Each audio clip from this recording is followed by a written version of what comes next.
happen. Okay. Man. So now it is time for tea time. The reason why we are all here to dig into TJ's business. All of it. All of it. To talk about, well, first let's get some stats. Yeah, who are you? TJ. Let's get some stats. First of all, maybe I should tell them how I know you. Mm-hmm. I met you in high school. A long time ago. Me and you and Scarlett and Gina, we were the quartet, and we would be out here in these streets having a hot girl senior year, a hot girl summer, a hot girl college life, all of it. So that is how I met you. That's how we know you. And then obviously with you being me and Scarlett's friend, that you became friends with Chanel. Chanel, at one point, you went to go visit Dallas. I did. And you stayed with Teach. Yeah, we hung out. It was a good time. So yeah, I went down there. She showed me that Southern hospitality. It was like, all right, come on, let's kick it. We went out. So good time. Y'all had a hot girl Dallas. We did have a hot girl Dallas day. So that was fun. And I mean, she likes like Charmed and stuff like that too, which was fun. We was watching like Vampire Diaries. It was a good time. I was like, yay. And the next thing I know, somebody was like, yeah, Chanel was in North Carolina. I said, what? Yeah. Listen, Bess, we don't talk about North Carolina. That was a sad point in my life. That is very not to be resurrected. So, Teach, give us some stats. How old are you? Where do you live? What is your status? Do you have children, etc.? Yes, everything. All right. So, yep, I'm Teach. I'm 34 years old, currently residing in the DFW Metro. No kids, one fur baby named Bruno. He's a Chihuahua Min Pig. He's the cutest dog you'll ever meet. And currently single and no longer actively looking. Okay. Oh, no longer actively looking. That's interesting. Well, give us a little bit of the dating history. When did you first start dating online? And why? What made you start? You know what? I can't even really pinpoint when the year, but I remember it was Scarlett who hit me to online dating. Because, y'all know me, I'm not big on social media. I was never into social media. So one day I think I was complaining about my little stinky love life, but she was like, here, I'm going to get on here and create a profile. I was like, a profile on what? She was like, a dating app, but I think at the time, or a dating website. And I think this was probably like Black People Meet or something. And I was like, what's that? I'm like, what is this? And she was like, yeah, it's an online date. I was like, oh, okay. So I signed up for it, and y'all, that was the beginning of the end. So you've been rolling with it ever since. Yes. Oh, wow. So what was wrong, or what were you complaining about in your love life? Yeah. What made Scarlett shut you up by creating a profile for you? So how'd you get there? So what happened was, went to undergrad in Minnesota. Long story short, Minnesota, that was a last minute decision. Never intended on ever going to school there. So at the last minute, I go to Minnesota, no family, no friends. I'm just there. And just the whole time, it was just like struggle. Everything was just Minnesota's #struggle. So that's where it kind of stems from. Even my social life stuff, everything about it stuff. So that was just one of the biggest complaints too. So Scarlett was like, I'm tired of you and your mouth. Let's do this. I said, oh, okay. Let's try that. Being optimistic and child. You ain't look back. There we go. Yep. That's what's up. So that very first experience, how did it go? Like, walk us through it. So she gets you on, you got a profile, then you not being like a social media person, like, how did you feel? I was like, oh, okay, well, this is new. This is different. So I'm like, the most I probably had at that time was maybe a Facebook profile, and it probably didn't even have a fit picture up yet. So I'm just like, yeah, okay, let's try it. What is this? And honey, the stuff I experienced out there. I mean, just honestly, it's not much different than I would say any other dating app that exists currently, but it was just because it was the first time. So I'm talking lewd and lascivious acts, okay? Just all types of lascivious. Not lascivious. Yeah. Lascivious. Okay. Like, what kind of lascivious things you was seeing?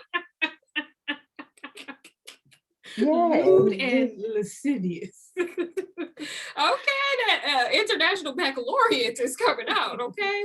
I think that's more biblical. Okay, I'm like, what? But shouts out to Roots King International Baccalaureate High School for the college where we're found to teach, and I went to high school. Hilarious. I love it. Yes, Okay. yes. So I you mean, started on Black People Meet. So Yes. that was the platform that you started on. So did you go on at this time? Did you go on any dates with anybody from this platform? I want to say, I mean, I've had so many dates that I can't say. I've probably been over 100 more dates in life. Oh my But gosh. yes, it's been that many. Yeah, but I met a couple men off of there. I would say this, when it comes to online dating, it's fairly easy to get dates. So, I mean, because it was Sherry who coined me a serial dater, not myself. So, on average, I would usually go around, let's say, 3 to 4 dates sometimes a week. Mm. Sometimes even 2. New dates, new. Yeah, it would be different men. That would be the all unique men, and sometimes 2, maybe 3 a day. I've done. Whoa, 2 or 3 a day? Yeah. Oh, wow. She was being Regine, honey, from Living Right. Single. I'm like, wow. So would they be like one and done type of dates, or would they be like consecutive dates? Most of them would be one and done. I would say the consecutive ones, I had several consecutive ones, but I would say mostly be one and done. Okay. I would go out, have a good time, and then come home and then rinse and repeat. So in your head, the dating, is it to like just get to meet people or just have a good time for that one night? Like at this time, very early on in the online dating for you, what was the end goal? The end goal, honestly, was to find love, y'all. I was trying to be, a success story on the Match commercial, I was trying to be a success story. Like, okay, yeah, I'll be up there too. Give me a couple lives. Yeah, that didn't work out. So I just did it. So that's just how it happened. I was just like, okay, well, it's kind of like the Jasmine Sullivan song, "You Gonna Make a Hoe Out of Me." Yeah, it just made a serial dater out of me. And I was just like, you know what? I'm just gonna have fun and just live my best life. And that's just what it became. And so then I turned into like the serial dater, and everybody thinks I'm just using guys for dates. But I'm really not, though. It's not really not, though. So right now, is the end goal still to be that commercial, that goal of I found love through online dating? No, I actually since have retired. Okay. So you're not a serial dater right now? No, I am inactive. Oh, okay. You're inactive on online platforms. Yes. Oh, wow. So what caused you to retire? And is this your first time retiring? Right.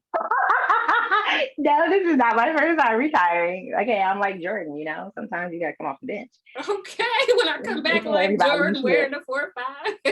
Exactly. Like, you gotta come back and show people that you still got it, Okay. But no, I think honestly, I used to believe in the process. I really don't anymore. I've gotten to the point I just feel like it's an endless cycle. It's like there's a bunch of endless, it's like a meat market full of all these big fine men. And I can try all of them. But that's all it is. Okay. And to be honest with you, I mean, I don't see anything wrong with it. I feel like you should date multiple people to see like but I think going into it, you have to know what you want. I think that's the kind of underlier. Like, what am I doing this for? What do I want in a mate? And then you can kind of single people out as you go on these dates with them. So that's why I asked you, was it more of like a one and done, or was it like multiple times? Right. Well, I'll say this, and that was part of the issue too. It was like one and done, because I found, even with being very intentional, being, vetting people, and I can tell you what that looks like too, but I just never found that thing I was looking for. It just never happened. I just said, okay, well, definition of insanity. So let's just get off, What are you looking for? A man to hug and kiss. What you mean? No, I'm just playing. Let's see. I'll give the short list. I already have a long list. Just a guy that's handsome, a good character, good morals, and worships the ground I walk on. Pretty much. That's it, I'm not asking for too much. I feel like that's just not for, too much, but that's just hard to find out here these days. So then what has been the common problem that you've been experiencing? I wouldn't say like problems because I feel, everybody's entitled to their preferences and want, needs, and desires. I think more so, I feel like a lot of men are on the same rat race I'm on. It's like a lot of people get caught up in the meeting of just multiple people. So it's a constant revolving door. So in my opinion, I feel like a lot of the men I met just weren't really serious. It was more so, let's just have fun. Okay. So what type of men did you tend to date? What kind of men? Yeah, what type of men? What type of men? Yeah, like did you date whoever offered you a date? Did you what was the vetting process? So I guess a two-part question here. What was the vetting process? And then was there a common theme or common characteristics that you tended to target? And who you accepted dates from? I would say the common profile of a guy that I would date would typically be older. So I would say 10, 15 was the norm. Honestly, I've gone out with men 20 years older, than myself. So they say 20 years, my senior. They typically were professionals. I would say anywhere from a couple teachers in there, but mostly I would say that like management and up, some like accountants, doctors, lawyers. Let's see. I would say most of them actually were white. I would say 95% of the men I've gone out with in the last couple of years probably were white. And let's see. Probably or definitely? I'm just playing. Yeah, they probably were white. Absolutely white. They probably were, I'm not sure. And yeah, so that's the common profile of the men. I would say far as the vetting process, so for me, I don't like having my time wasted. To me, I learned very early on, like one of the biggest upsetting things could be to show up on a date and just be like, ugh, why am I here? So I was like, not happening to me again. So most men I would meet, we had to have talk on the phone. Why? Because, that's a good good vetting process. Good way to weed men out. There's a lot you can pick up in a 10-minute conversation. So that's why I would say even today, I really hardly ever had a bad date. It was just more so, yep, we're not compatible. Move on to the next one. But that would entail getting to know them, the occupations, age, marital status, kids, what they like to do for fun. And then from there, that was kind of the setup for the date. So what qualifiers were you using? Like, what were your requirements to say yes? To me, they had to be at least somewhat attractive. We had to have a good chemistry over the phone. I just feel like we can't converse over the phone and dialogue. There's no way we're going to do well in person, so there's no point. In addition to that, the overall had to have a good job, some level of ambition. We had to have similar tastes as far as social, like what we like to do, as far as restaurants. And there's what's available in the DFW Metro, so concerts, live music, things of that nature. And then from there, and even if a guy really wasn't into some of the things I wasn't, was he willing to accommodate? So those are the things I would be looking for. That's interesting. So you said you haven't had really any bad days. So walk us through like one of your more memorable dates. Like what did that look like? Best date, worst date? Yes, I was gonna say like think of one that was bad too. Yes, start with the most memorable one, and then think of one where you was like, I'm out. Or have you ever left a date like mid date? Right. No, I've never left a date mid date. I probably should have. I'll tell you that story. But let's see, best date. Okay, I would say there was one guy I briefly dated. We went to Cirque du Soleil. So, and that was like, it was close to my birthday time, and I had wanted to go. And then, boom, he and I, we get to talking. He was like, oh yeah, I love going to Cirque. So first date, he picks me up and we drive to the place to go watch Cirque du Soleil. So all the, was it the aerial acrobatics? So overall good date. And after that we had dinner. And it was so cool because it was just something I really wanted to do. And I enjoyed Cirque du Soleil. It's not even so much about the guy. It was more so what I got to enjoy. So I would say it's probably the best. As far as worst today, let's see. Okay, so this was like early on, like I said, people meet days, and this is what I learned. I was like, yep, you need to do better. So I called this story repo. So I meet this guy. So back in Minnesota, I call it repo. So here's the reason why. So here's what happened. So back in Minnesota, so I still don't understand what these look like. They got something called whiskey plates.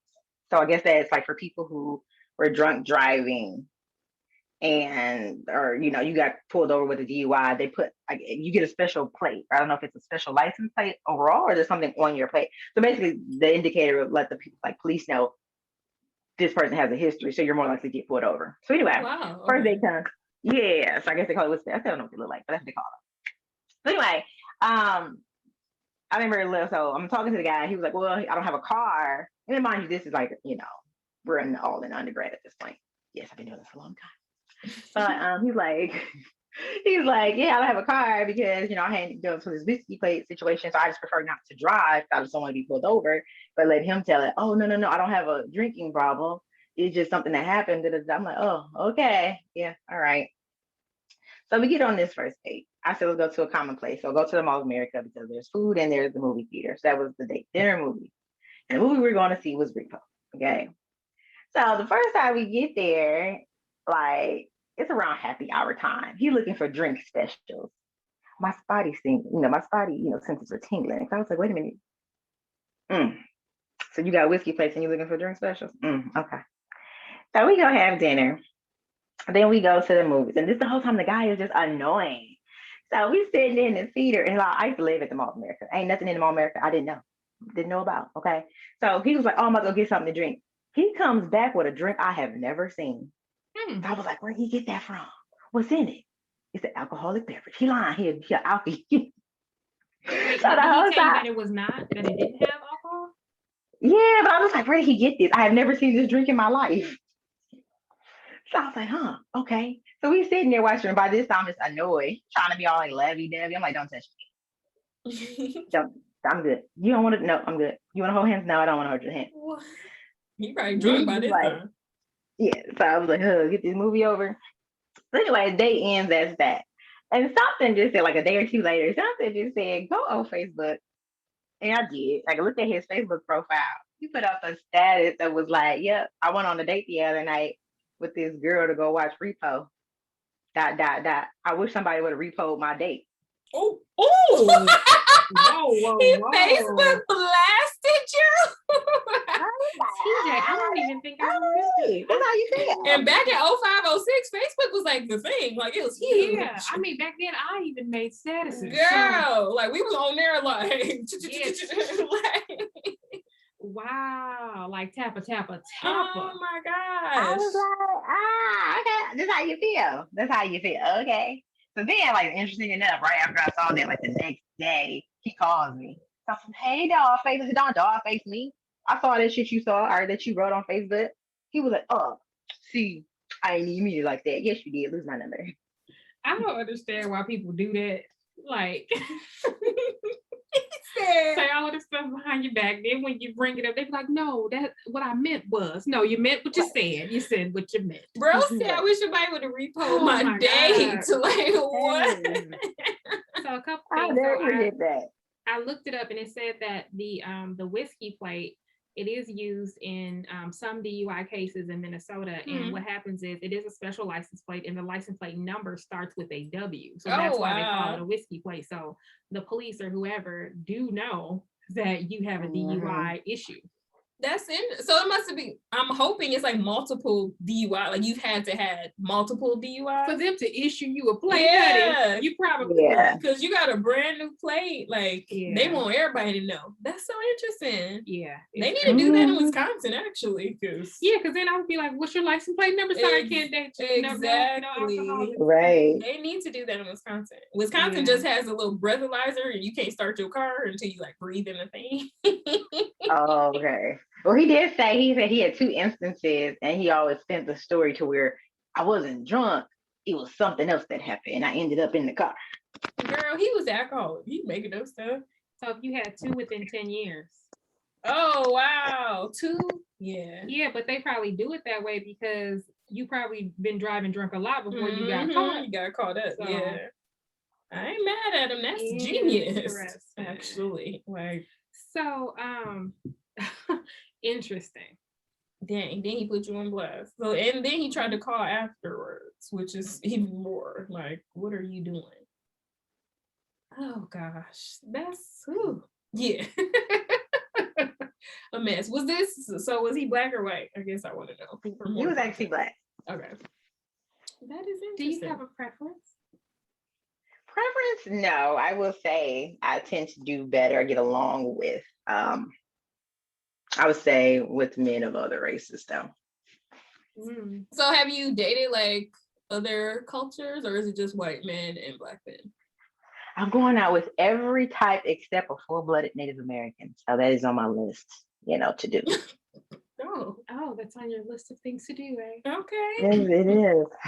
Well, what about the Mexican count? Because technically, they are part of Native American anyway. So does that count or no? No. Okay. Well, I have to go to one of these tribes and find me some. Okay, you gotta go on. I'm sure they have a dating platform. They might. Native American people meet. Yeah, where they have their own platform. There's so many now. I feel like it's Christian Mingle, divorce with children, love dogs. Like it's so many platforms that. Do you have a preference of platform? Yes. Was never a big fan of Bumble because I'm just more traditional. I'm a lady, so I don't believe in reaching out to men as first. POF is the ghetto. Yeah, it is. Actually, I would say some of the best dates, and as far as just overall, financially stable men I've met actually on the Tinder. Okay. The Tinder. Yes, the Tinder. Yeah. So Tinder and OkCupid are usually my top two. Okay. That's cool. Yeah, I was definitely gonna ask you to rank the different platforms from your favorite to least favorite.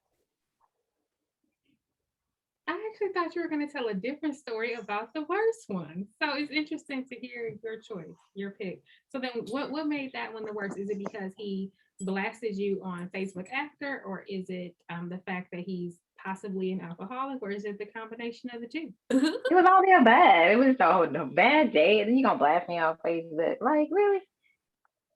Yeah. And it was funny because one girl was like thirst trap, but she was on the internet. She gonna comment on the post. I'm from, oh, I'll be your date. You should have touched me. I was like, I wish you would have me. Dang, pick me. That's sad. Girl, pick me shows back in 2005, girl.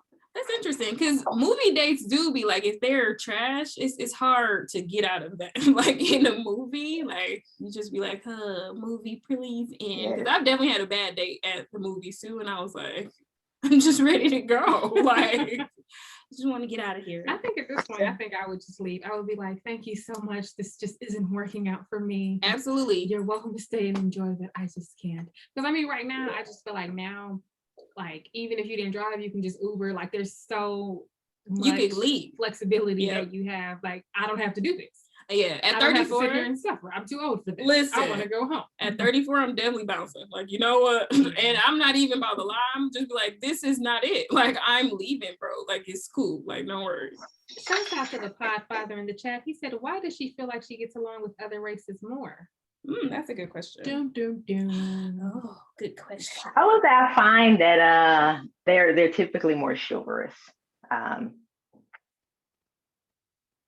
I'll be honest. Yeah, they typically are more chivalrous when it comes to say dating black men.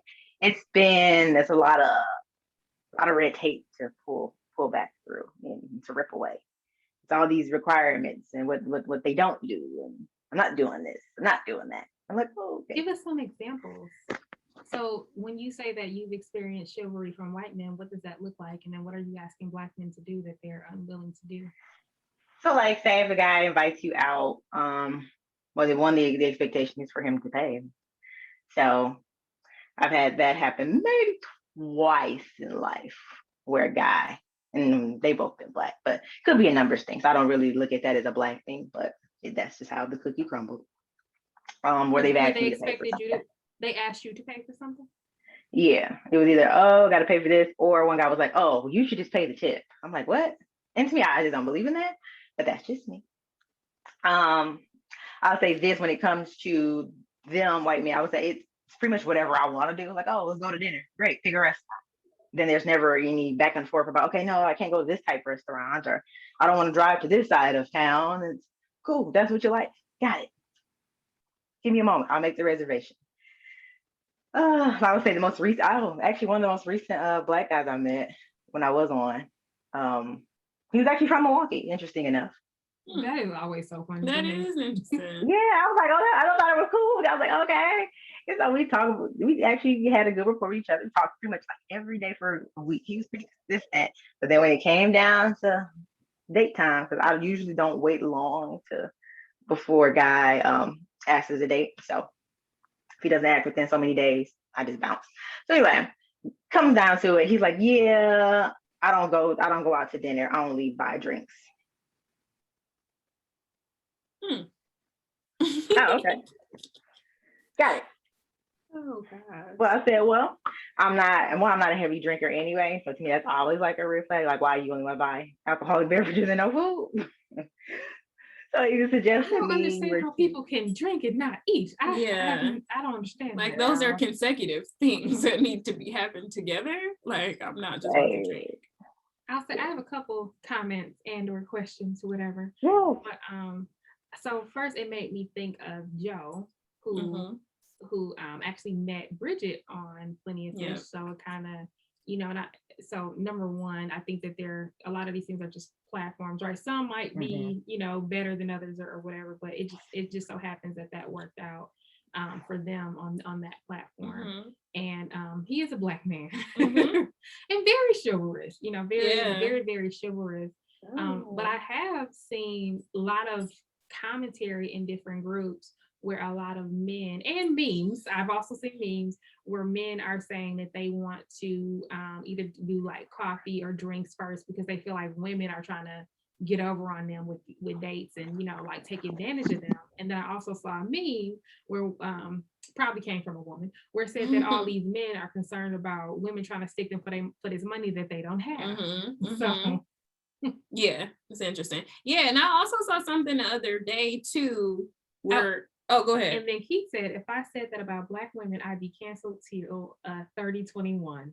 And that's true. You absolutely would. And so that's why I wanted to kind of throw in some different perspective, right? Because obviously we never want to just bash Black men on this platform after we did that lovely episode and we just talked about how amazing they were. Yeah, we definitely wanted to use Joe as an example, right? So that is not something that we take away and be like, oh, because Black men do this or do that. Yeah. But I also want to address the reality of your experiences. Yeah. And it seems like you're saying that at least in a couple situations they haven't been committed to the date. And I'm wondering why do you think that is? Do you have any ideas? And first I'll say this too. I don't, even with that, when I think about my dating experiences, I still don't like bash Black men. So I hope no one takes that or think that's where I'm coming from. I just take it as that's just my unique experience, and I wouldn't project that off on anyone else. So if anybody else wants to date, if they're having a good time and things are going well, I say go for it. But that's just my situation. Now, do I think that there's some type of reasoning behind this? It could be maybe somewhat regional. So I am in the South, I'm in Texas. So I do find that, interracial dating across the board is definitely on the upward trend. So you see a lot of Black men interracially dating. So that could be an issue. Let's see. I would say, I think I do think there is a difference in just cultural standards when it comes to romantic relationships. What I found I think when it comes to other groups, sometimes I think for them, it's not so much about even really, really liking a person. It's more so, it ain't tricking if you got it. That's this basic chivalry. This is just how you treat women. So any woman could get that type of treatment. Whereas I feel not so much with Black men, more so, you kind of got to work for it. And that's, like you said, that's your unique experience. Right. So to what Keith is saying too, like I agree, like if he was to say that on his platform, like he probably would get some side eyes, but we've seen he that. get it from me directly, so absolutely. And he would get it from me as well. But we've also seen Black men say ill stuff about Black women all the time, so we're not gonna go like tit for tat of what each other are doing. But it is a unique experience to you, and you know. I was wondering, is it because we're settling? Is it that, you know, they can say, oh, I'm only gonna do a coffee date because a lot of people are saying, oh, yeah, I'll take the coffee date. Like, I think as Black women, we all should be like, we ain't doing that. Nope. We ain't doing this. We want the white woman trick. I want the privilege. I just want you to be chivalrous. Like, that's white, Black, pink, that's any, like, this is what I want you to do. Like, I want you to pay for dates. I want you to initiate the date. I want you to show me a good time. I want you to be respectful. I want you to be a gentleman. Like, those are like, and I'm saying the reason why I specifically said I want the white woman privilege is because that same Black man, I don't think he would do that to a white woman. I don't know. I feel like Black men now, like, they will do that to any kind of woman because they allow it. Like, women are allowing it to happen. So I do definitely agree. Like, I feel like we've settled to a certain extent. And I saw something like that too. Like, I've been seeing a lot of stuff that says that online, like who should pay for the date. Like, oh my God. You saw that video? And then the video of the lady on the treadmill, like, we got to share. Like, no, I'm not. Girl. No. Yeah, I think that there's been a lot of propaganda going around about us, you know, literally settling, about us literally share. Sis said share. I don't share.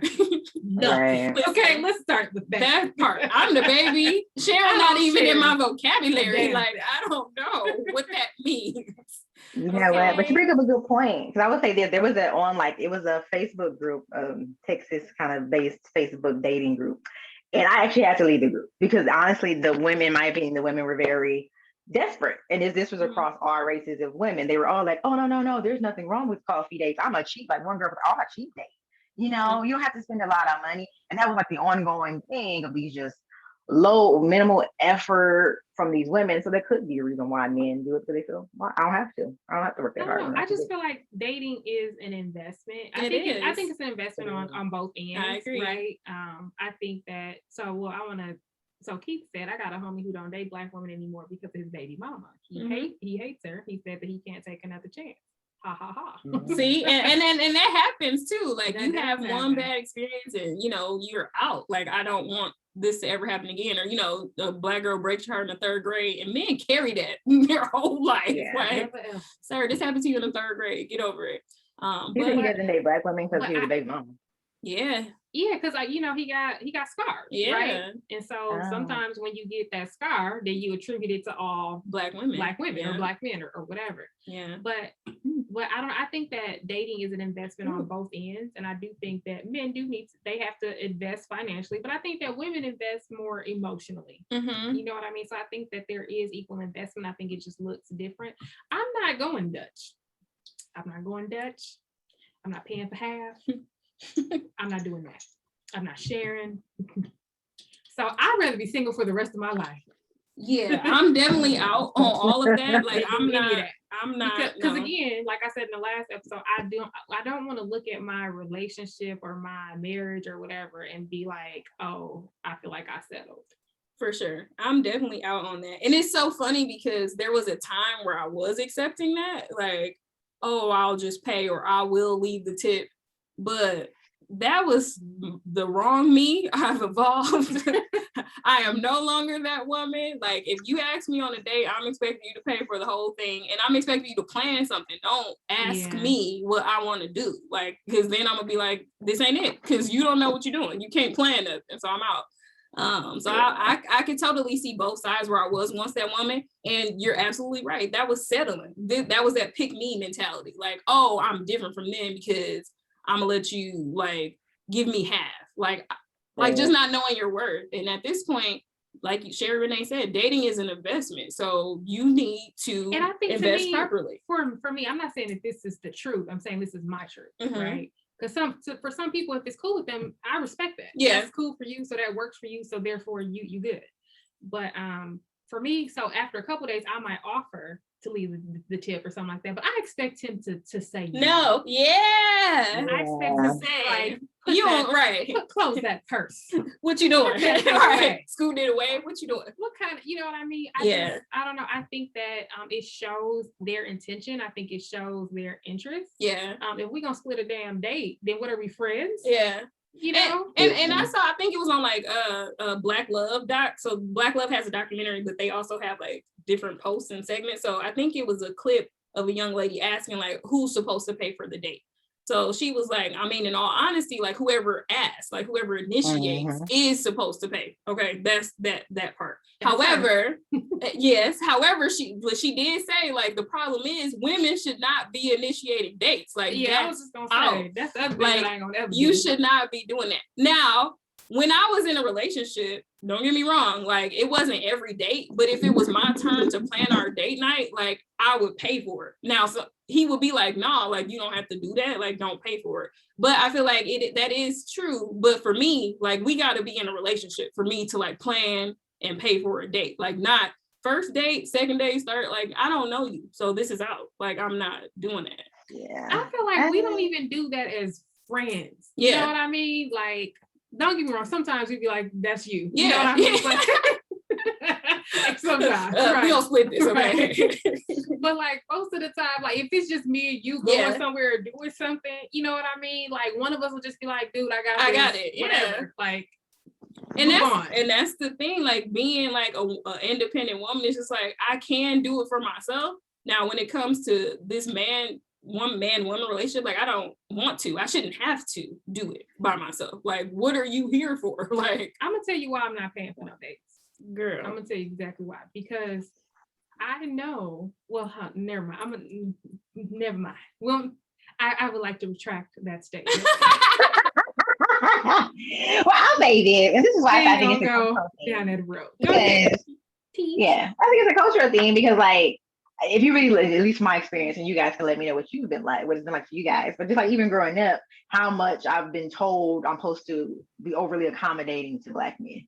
You're supposed to help Black men in everything that they do.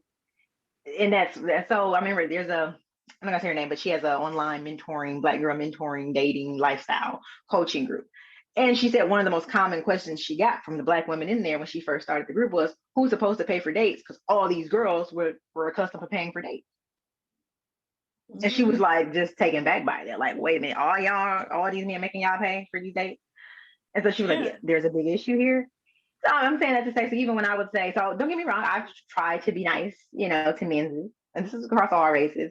The whole coffee date thing, I've done it maybe a handful of times. And that's what I was like, I'll never do it again. Because there was nothing genuine about it. I'm sorry. Most of these men who are asking you for these very low ball dates, I mean, in my case, I've yet to have one who actually was an individual good character. They're either a cheater, or they just didn't want to spend any money.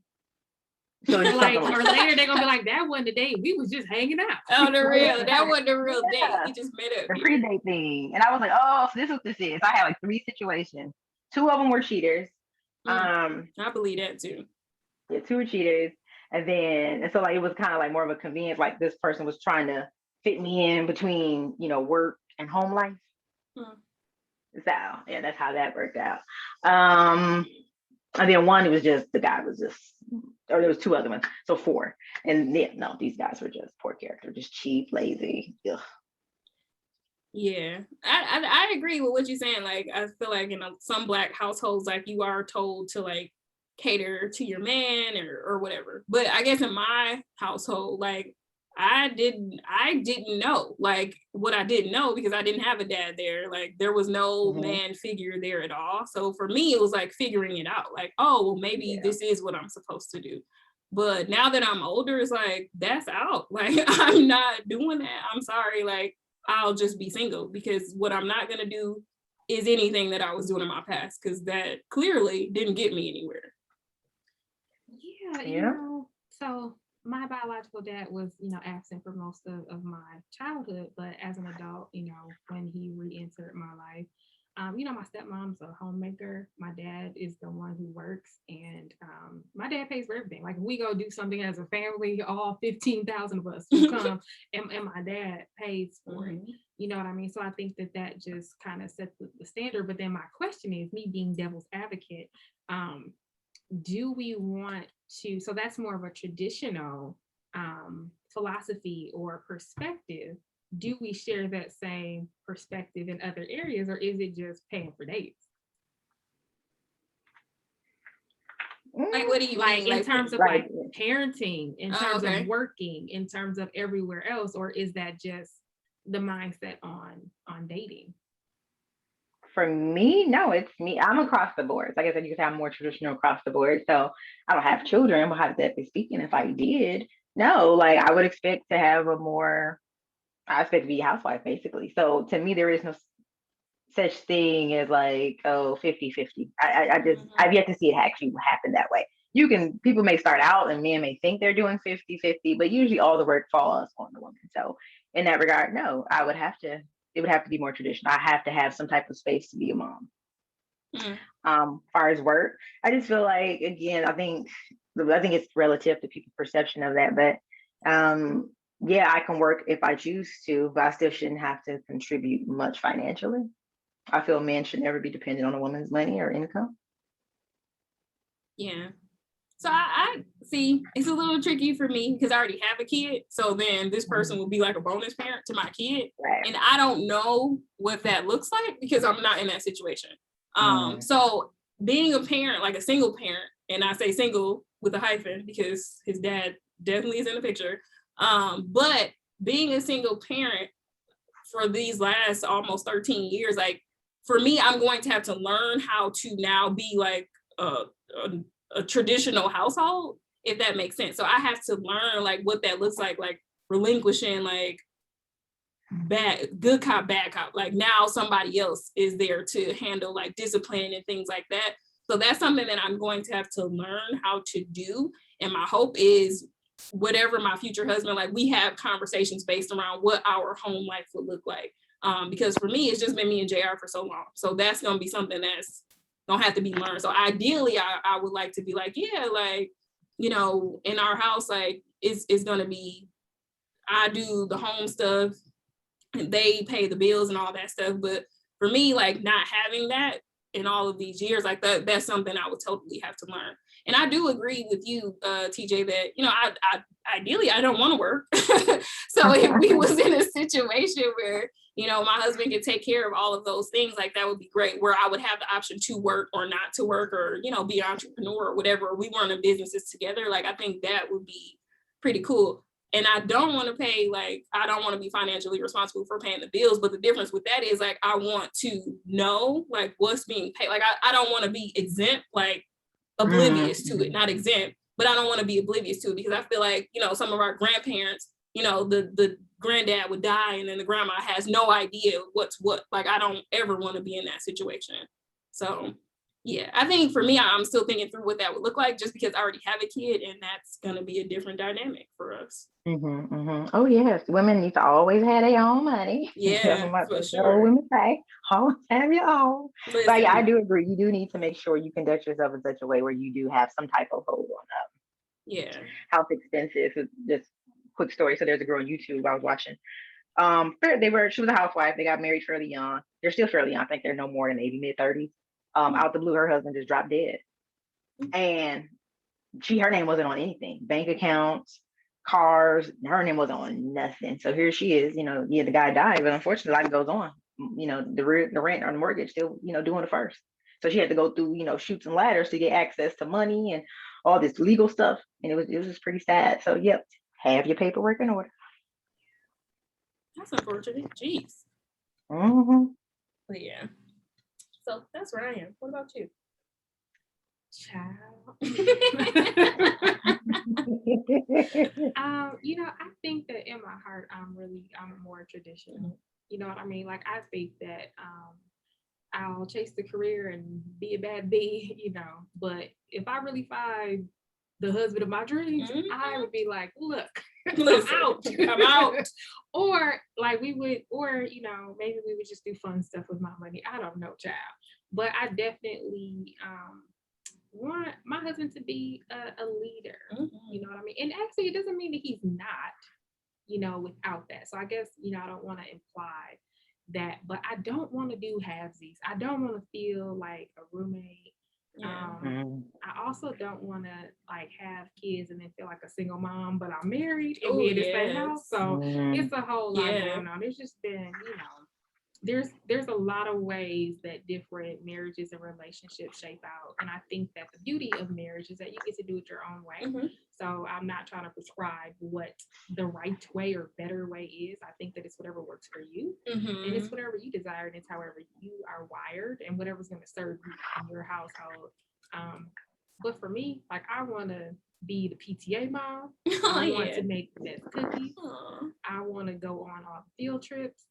I want to do that, you know, like I want to play with the dollhouse. Clearly, that's what I need. I can't wait to see that. Like I could totally see you being like, oh, I got to make these brownies. Exactly. Like that's what I want to. I want to do that. I love it. I want to travel with the kids. I want to do all of that. But I want to have the ability to be a baby if I need to, you know. Absolutely, it's to lead balance. And direct and do whatever. Because should my husband fall on hard times, because I will say this, my stepmother doesn't just like sit and do nothing. Right? Like she has group home, she has other things that she does that are near and dear to her heart. You know, my dad's a pastor, she's the first lady, etc. But her heart is really with her family. You know what I mean? Like. If we don't come over for holidays, that's where her heartbreak is. You know what I mean? She don't care about some project at work, you know? So I think that for me, that will be more ideal. Like, okay, if something happened where my husband needed me to work or his business fell off the ground or whatever, never fear, honey. I can step in for 6 months. I got this. I got this. I got this. Realistic. I didn't get all these degrees for no reason. Your wife is a baddie, okay? Because I am still to help me. Right? I am a problem solver. It's what I do. I would jump into, but I would love to do things that were on purpose. So if those things happen to generate income and money, great. But I don't want that to be the source of what's paying bills. That should be money that we're investing. That should be money that, and not should, but that's what I would like to be money that we are investing. Money that maybe is going on trips and me, you know, seeing the world and letting my kids see the world. Amen. All of that. Or paying for my trainer. Hell, because yes, because we get these bodies together. Honey. Okay. Did you hear us? Listen, I need a squat fund. Okay, girl, that money's going to my squat fund. Personal trainer in the gym in the house. That's why I have no more kids. So, God, I see what you've done for others. It always be the person to say I have no more kids that have more kids. I'm 13 years in this. I'm out. This is being recorded. Oh no, my friend's mom. Listen. She had her kids are like 18 years apart, so it can happen. No, it can happen for them, but this me and my IUD are just fine. It's out, but yeah, no, I love it. And this is recorded, so you know when things start to. But honestly, though, like I think that I've been thinking about that lately. Like you know, like even just some of the ways that I think about just certain things. Like I'd be like, that's more masculine, or that's not ladylike, or whatever.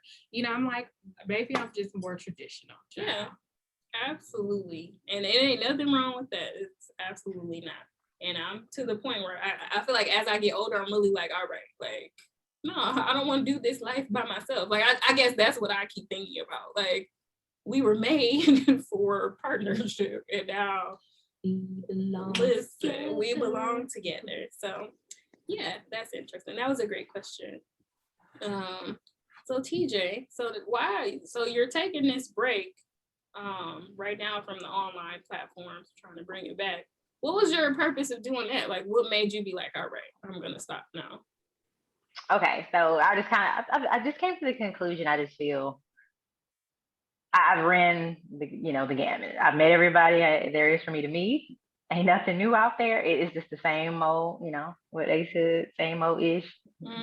Different day. Different day. It just seems so repetitive. The men were all the same. I was just like, yep, let me get out. So then, y'all, So as I'm going through this, then I started meeting gay men. I was like, oh no, I gotta go. Wait, what? Gay men? Yes, just straight up queen.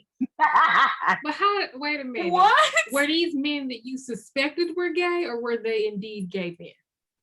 I would say I suspect, but my gaydar is pretty strong, okay? But I guess to be politically correct. You got Chanel clutching her hypothetical. Right, I'm like, now the gays are trying to be with you. Baby. I was like, what's happening? But hey. I'm like, oh my God. It was just like the men just got progressed. I'm like, oh my God. So of course, like I would talk to guys on the phone. And there was a select few cases I would be bored and somebody would be like, oh, I'm chatting, like, oh, let's go out. Okay, fine. But generally speaking, so I was like, talking to them on the phone, you may not be able to detect it. Get in front of them, I'm like, oh, flicking at a wrist. Talking to some girl. I don't know. No, this not gonna work.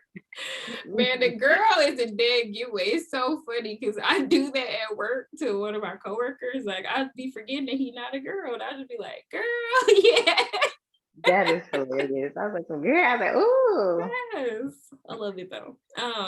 But no, that's interesting. So it sounds like you're kind of on a mancation right now, and I'm very familiar with that. So while you're taking this pause of online dating and things, like what are you doing for yourself? Like what type of self-care or self-discovery are you doing? Well, I got a lot going on. I know we were talking about earlier, going back to school to pursue some passion. So I'm already got bachelor's, master's degrees. So I've been wanting to do the whole esthetician thing for a while now. So I've finally been able to make it work or figure that process out. So if all goes well, I'll be starting that in August. Also, taking a stab at my entrepreneurship. So starting a couple businesses, they're small businesses. So those are still in progress. And all of this together is just giving me a lot of, putting me in just a better space mentally, physically, spiritually, just doing something for yourself, achieving a goal, seeing, turning passions or hobbies into passions into businesses. It's just a beautiful thing. So I'm just really excited about what's to come on that. Okay. Well, congratulations to you. That's yes. what's up. Yes. Thanks. Listen, and then you never know. I mean, you so focused on yourself and bettering yourself that the husband is gonna make his way. You never know. Yeah. I'm sorry. Do you even want to be married? I feel like I should not generalize women because all women don't aspire to have a husband. But is that something that you're looking forward to? I would say this, yes. I would say ideally end goal is to get married. Even like when I do my whole little manifestations, I don't manifest boyfriends, I manifest husbands. So ideally that would be the end goal. But as of right now, I'm just chilling. I'm not even thinking about me. I'm just living my best life. I'm outside, Yeah, I feel you. Out here in these streets, honey, because the streets is calling. The streets are calling my name. I'm going to the streets. Yes, I feel you. I'm definitely on Who knew same that page. we would be so excited to be outside? Listen. There were times when I was a kid and my mom would be like, don't you want to go outside or something? Go outside, get some fresh air. You'd be like, And we'd be like, I'm playing the game. Exactly, I'm good. I wouldn't be playing. My brother would be playing the game. I wouldn't really, except for Mortal Kombat. I did play Mortal Kombat. Finish him. I did do that. I'm like, I'm sure I was playing Mario Kart like a mug. That used to be fun. But now, I swear, I go outside every day. Girl, the street. And they said, like, outside ain't going nowhere, but it did go somewhere. It literally did. It went away. Could not go outside. And now I'll be outside every day now. Outside is open. We out here. Like, I'm so excited. But I'm proud of like, you. look at the sun. For real. Look at the moon. See the moon? The clouds. Are those birds? Listen. Look at those flowers on the trees. Like, you just be in awe. I swear. It's gorgeous. Outside is beautiful. So yeah, that's interesting, and I think that's good that you come to that conclusion of now it's time to explore, new options that you have in your life, and take advantage of the season. Absolutely. Of the single season, right? Listen, because it's very necessary. Being single is so necessary. So that's what's up. They both have their advantages, being single and being married. So I say capitalize on the season that you're in. Absolutely. That's what's up. So I'm excited for you. Yes, and cut out all that racket in the back. Right, you got Bruno barking. We are on live air. What is Bruno doing? No, Bruno was hungry. I had to give him some food. I'm sorry. Bruno was like, look, girl, I'm sitting right here. I'm hungry. Oh, he waits for no one. Oh, But yes, all right. I love this. This was good. This was good. So it sounds like you're saying you don't necessarily you agree with online dating. You're just saying that for you. So what is the risk in serial dating? That's good. It's an endless, it's an endless cycle. But I will say that I didn't go into it intending to be, a serial dater. It's just how it worked out. But I would say one, it was exhausting. I mean, 3 or 4 dates a week, sometimes multiples in a day. It was pretty tiring. In addition to that, like when it comes to online dating, honestly, I've gotten to a point I don't necessarily agree that it works. As I've just been talking to more men, just their perspective on dating and why they choose to go online is like very different than women. And I think that's one of the biggest reasons why so many of us are not having much luck online. What have you found to be their intention in general? Most of them, yeah. Many of the men I've met, because one, they said, I remember one guy outright said, it's no longer socially acceptable to talk to women in public. What? Yeah, he said that's not acceptable to talk to women in public. That's a bad thing now. So he felt he has to go online. But also I would say the majority of them are pretty much socially awkward guys who are scared of rejection. They're more passive. Yeah. So they feel, so I can easily just go online, swipe, swipe, swipe, swipe, swipe. And now I can get access to a bunch of women that I typically wouldn't even have, the cojones to talk to. I absolutely think that that's true. I think that a lot of dudes that reach out on social media would never talk to you in person. I agree. Because it's guys who will talk to me on social media, like be in my inbox, and then I will see them in real life and they will not say anything to me. And yes, I hope y'all listening to this episode because I'm calling y'all out because I'm sick of y'all in my DMs now. Like, exactly. Yeah, no, I think that a lot of people will like watch you from afar or interact with you from afar, but you have direct access to them. Absolutely. And won't do it. And won't do anything. Yeah. Which is so weird. So yeah. And yeah, I would say the other reason would be that a lot of men too, they're just coming to play. So for them, the online dating space is like the club, it's the proverbial online club, the meat market. I got access to a bunch of women. I can just swipe, swipe, swipe, swipe, swipe, swipe, swipe. And hey, have fun. Interesting. So they getting a full and buffet. The other group are just cheaters. That part. Whole wives. Whole wives. Oh yes, I would say a third to half of the men online are probably cheaters. Whole wives, crazy, just living a double life online. You can be whoever you want to be. Have you been catfished? Have you you found that people were pretending to be someone that they are not? No, I have not ever been catfished. Never. No. Have you ever catfished somebody? She's catfishing us right now. I would say I've never had a unsatisfied customer. Okay. That is so funny. Would you let's say like one of these shows is like Love is Blind or I can't think of the show. Love at First Sight. Would you do any of those shows, like a show like that? No, it's funny because Dallas finally had their first season of Married at First Sight a couple years ago. And of course, Scarlett was like, "You can sign up." I was like, "Negative." But yeah, I just feel like it could work. I'm just not meant for TV. I don't know. It could be. I might get a good spin-off. I don't know, but I just think I'm a little right. We all get a bad, y'all. But listen, put us on. Girl. I'm gonna be the friend that you talk to when things don't work out right, or when they go really well. When they show you conferring with your friend, I'll be her. Yeah, listen, I want to be an EP. Let me executive produce. Let me do some editing. Any of the behind the scenes type stuff. No, but I just don't think I would do well in any of those shows. My personality type. Well, those are extreme because you have to like get married to somebody. So I don't know about that, but like. What was the show? Like the dating game and like stuff like that. So like just meet people. So you would be out. And there's another thing too. I was at work at the time when they had the season in Dallas, and I was just like, I was talking to like one of the directors. I was like, if I go on the show, but I have to quit my job. She was like, yeah, probably so. And that's another factor too. Is it worth it? Yeah, a lot of them want you to actually because they want to make sure that you're going to be dedicated to the show. What I don't like about a lot of the shows is that a lot of them, when they're in groups and they're just meeting people, the women end up competing for the men, but the men don't really compete for the women. They don't. So that's why I would be out.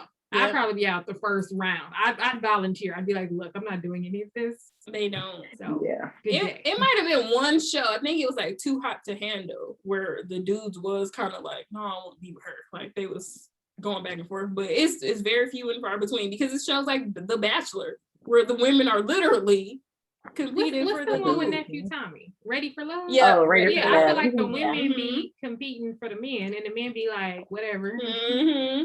Yeah. So I definitely agree. Which brings me to, again, my earlier point of, because they can only do what we allow, right? If we start competing with each other, then they don't have to do anything. Yeah, which is why that lady drew that conclusion that we got to share, and I'm out. Like, since I don't know what you're talking about, but what we not doing is I'd rather die first. I would literally rather drink Lake Michigan with a straw first because I'm out. Like, no. So yeah. Now, Lake Michigan, that's a pretty nasty water. It's nasty as hell. Like, I'm definitely gonna have Ebola and all kind of bacteria. Talk about not potable. Listen, that is Lake Michigan. I don't even care because I'm out. Raw sewage right into the lake. Listen, y'all be drinking that Dasani. That's where they come from. I tested that water back when I was 12. I ain't even lie. I did a project every year. I tested that water. Yes. That thing, man. It was always pink. Every year, something is in this water. That's some nasty water. But that's how much I would not be sharing anybody's nappy head son. I'm out. Like, no, I'm not sharing. No thanks. But yeah. Oh my gosh. So, ladies, what goes in our to-go box? What are we taking away from this lovely conversation? I'll start with you, Bestie.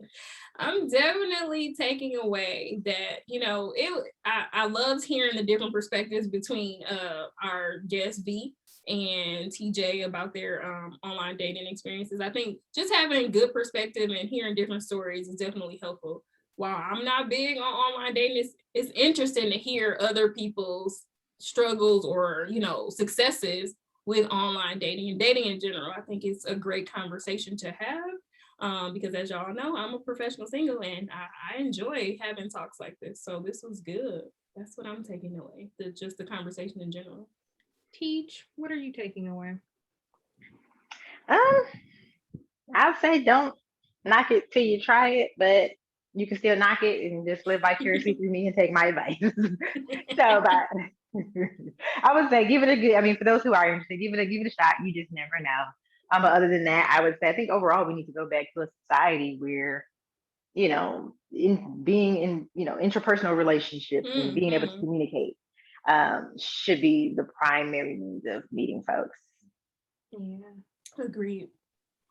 Yeah, my takeaway by your stare at me, sorry, just letting me know that it's my turn. My takeaway is just to enjoy whatever season that you're in, and kind of similar to last time, where online dating is a platform, right? It's not good or bad. It is, it's just a vehicle, and some people can ride motorcycles, and some people prefer not to, and that's okay. That's good. That is okay. I think that it's good to see that. So we did have Joe on an episode where he shared how he kind of gave us the story of how he met Bridget. And then before that, Bridget was on and she gave her insight on how she met Joe. So I think that's like our success. I know, really, yeah. So I guess I'm just saying that because I don't want people to forget, right, the successes that are there too. And then we have people like Teach who are saying, you know what, I'm going on a hiatus. I'm not necessarily saying that I'm out, but I'm saying I'm taking a break. Your girl is sitting on the bench for a while. She got to do her own stuff. And then you got people like V that are actively out there, doing the online dating. So I think it's good to get a bunch of different perspectives and just to share with the listeners and take away what you can take and leave what doesn't apply. Absolutely. Leave what doesn't serve you. If it don't serve you, leave it. Look, if it don't apply, let it fly. For sure. I love that. So yes, this was good. So thanks for tuning in to Brunch with Besties podcast. Until next time, peace.